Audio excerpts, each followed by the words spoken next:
மறைந்த காந்தியவாதி சசிபெருமாளின் உடலை வாங்க மறுத்து அவரது உறவினர்கள் நடத்தும் உண்ணாவிரதம் 5வது நாளாக தொடர்கிறது. இன்றைய தினம் அவர்கள் கண்ணில் கருப்பு துணி கட்டி போராட்டத்தில் ஈடுபட்டுள்ளனர்.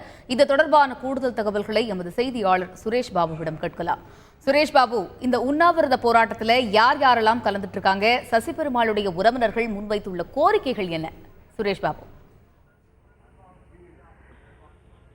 மது இல்லாத தமிழகத்தை உருவாக்க வேண்டும் என்பதை வலியுறுத்தி தனி ஒரு மனிதராக போராடி உயிர் நீத்த காந்தியவாதி சசிபெருமாளின் உடலை வாங்க மறுத்து 5வது நாளாக அவரது குடும்பத்தினர், உறவினர்கள், பல்வேறு அமைப்பினர்கள் உடலை வாங்க மறுத்து தொடர் போராட்டங்களில் ஈடுபட்டு வருகின்றனர். 5வது நாளான இன்று அவர்கள் கண்களில் கருப்பு துணியை கட்டி தங்களது எதிர்ப்பை வெளிப்படுத்தி உண்ணாவிரத போராட்டம் மேற்கொண்டு வருகின்றனர். இதனிடையே நேற்று சசிபெருமாளின் குடும்பத்தினர் மனித சங்கிலி போராட்டம் நடத்துவதற்கு காவல்துறையினர் அனுமதி மறுத்திருந்ததால் அவரது சொந்த நிலத்திலேயே மெழுகுவர்த்தி ஏந்தி அஞ்சலியை செலுத்தினர். இதனைத் தொடர்ந்து 5வது நாளாக இன்று கண்ணில் கருப்பு துணி கட்டி உண்ணாவிரத போராட்டத்தில் ஈடுபட்டு வருகின்றனர். இவர்களுக்கு ஆதரவாக தேசிய மக்கள் கூட்டமைப்பு உள்ளிட்ட பல்வேறு அமைப்புகள் அவர்களுக்கு ஆதரவாக உண்ணாவிரத போராட்டத்தில் தற்போது அமர்ந்திருக்கிறார்கள்.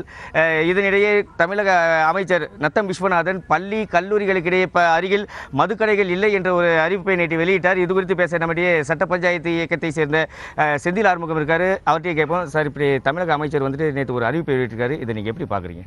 இது அவரோட அமைச்சரோட அறிவிப்பு என்பது மக்களின் உணர்வுகளுக்கும் போராட்டங்களுக்கும் மதிப்பளிக்காத ஒரு அறிக்கை. பள்ளி கல்லூரிகளுக்கு அருகில் மதுக்கடையே இல்லை என்று சொல்வது ஒரு அப்பட்டமான பொய்.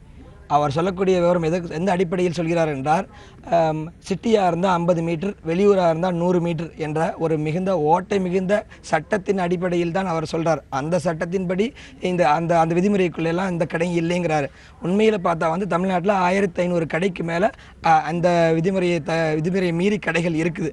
ஆகவே அவர் மக்கள் போராட்டங்களுக்கு மதிப்பளிக்காமல் வெறும் சட்டத்தின் அடிப்படையில் மட்டும்தான் பார்க்கிறார் என்பதுதான் எங்கள் கருத்து.